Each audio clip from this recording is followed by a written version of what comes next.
how two investors changed my life and what they said to me that helped me grow from zero to million. Let me ask you this question. How many times have you sat back and wondered if you're falling behind as a founder? Maybe you're toiling away in your startup and you're doing all the things that you know you're supposed to do, but you're looking around and other startups are getting funded, they're getting customers, they're hitting those milestones, and you're thinking to yourself, am I falling behind? Or it might get a little worse because you're looking around and you see other colleagues of yours in more traditional career paths. Let's say they went to school, graduated, got a job, and they're climbing up the corporate ladder and they're enjoying their vacation time, and they're looking at you and they're kind of questioning you with a bit of concern, saying, what's the reason you would spend all this time sacrificing yourself in a startup when you could just be doing a regular job like everybody else? Maybe you got friends, family, spouses, people who are close to you who are questioning, and again, they're also concerned, but they're trying to be nice about it, and that little voice sneaks into your head, and you start wondering, maybe this isn't for me, maybe I'm falling behind. The problem is that when you're working in startups, being an entrepreneur is not a linear path. Your growth is not linear.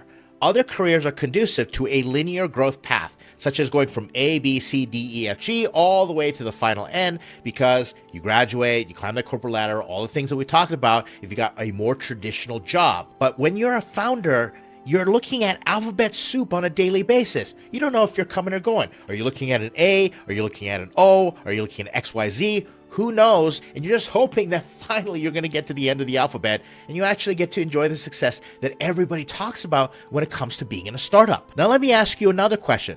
How many times have you gotten advice from someone such as an investor or someone close to you and it's devastated you? It's literally killed your soul from the inside out because you take it so hard. Believe me, it's happened to me, and these are the things that I want to talk about. Let me encourage you. I get it. It's hard.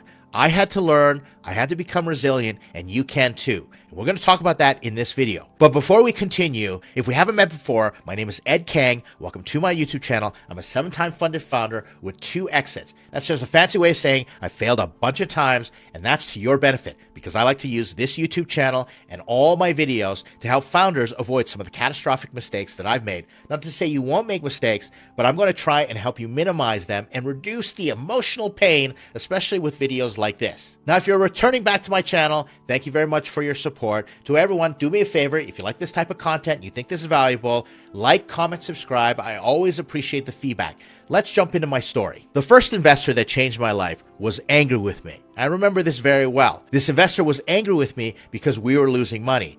And the investor on a phone call said to me, Ed, I've seen you start lots of businesses, but I've never seen you take a business from $0 to $1 million. And my first natural reaction was, himself. The problem was, well, he wasn't wrong. You see, before, my success had involved an acqui-hire. The first venture I did started in college, and then I dropped out of college because we were acquired by another big company, and I went to go work for that acquiring company. But you see, it was easy for me to make millions with that company because I was given millions of budget. You know how they say, takes money to make money. Well, I was given quite a bit of money to go make more money. So it was kind of a layup, a bit of an easy street job because that's what I was trained to do, and that's the reason they acquired my company. But the truth was, I had yet to take a company from $0 to $1 million. Not to say it was easy getting acquired in the first place. We had to work really hard, but that was not $1 million company by the time we were acquired because they were buying the company for us, the talent. We got some great cushy jobs out of it, not complaining whatsoever,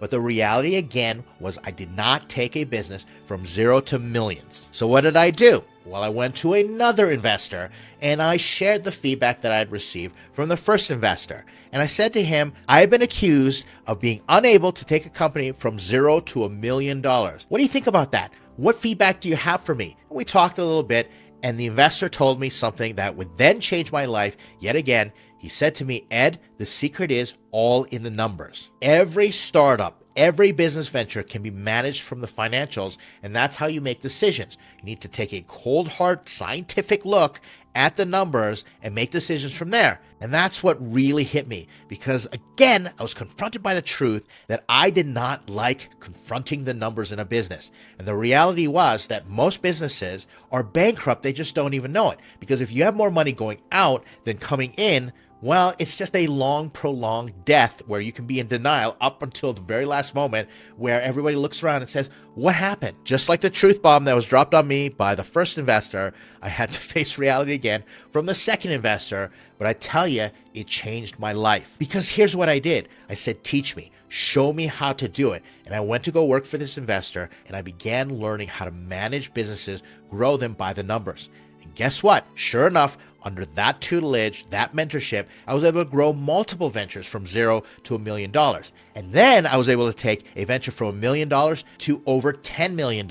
And these weren't like unicorns or innovative companies just blowing the doors using crazy technology or anything like that. They were pretty boring businesses, but I needed the time to just learn how to manage a business, become a better leader, a better manager by looking at the numbers and making strategic decisions with financial responsibility. Now, I didn't go to school. I didn't take a course on accounting or went and got my EMBA in the after hours. I didn't do any of that. It wasn't linear. It ended up being like the alphabet soup all over the place, non-linear, coming and going. We don't know where we are, but eventually I got there and I realized that yes, I have what it takes to be a successful founder. And that's how I enjoy the success I have today. So here's what I want you to do. And most aren't going to do this. I've learned that people may listen to feedback, but they won't necessarily take action. But what you want to do to put this into action is go get feedback. And I'm not talking about just any generic feedback or going to people who are going to just tell you what you want to hear. I'm talking about specific feedback. And if that individual is not willing to give you specific feedback or is unable to give you specific feedback,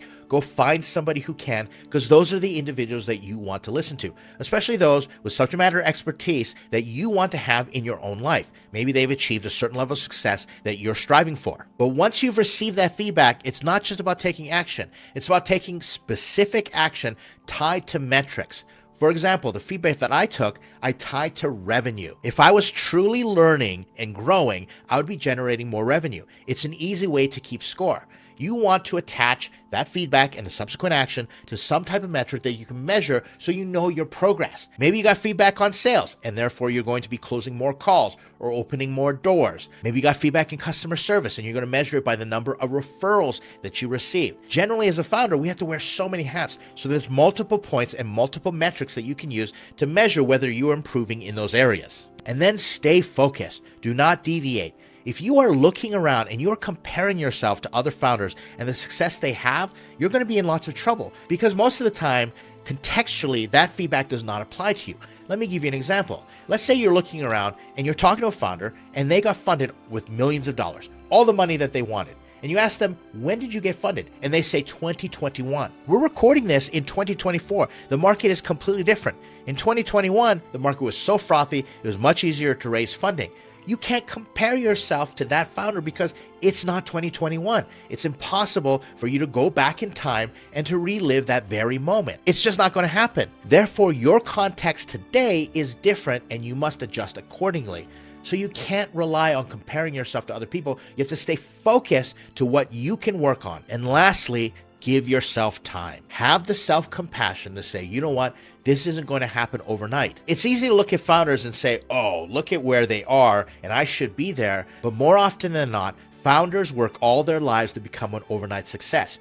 You have to give yourself time and the compassion to say, this is going to take time and I'm not going to rush myself. If I did, I wouldn't have anywhere near all the successful ventures that I have today because I wouldn't have taken the time to learn those skills, to receive that feedback and work in those boring businesses that have made me the leader and the startup founder that I am today. And then I'm going to give you one more bonus action, tell you to do one more thing. Watch this next video that I put on the screen because in this video, I talked about what helped me become successful and go from $0 to millions. This next video talks about how I lost $55 million from my startup. You're going to like it. In the meantime, I will see you in the next video.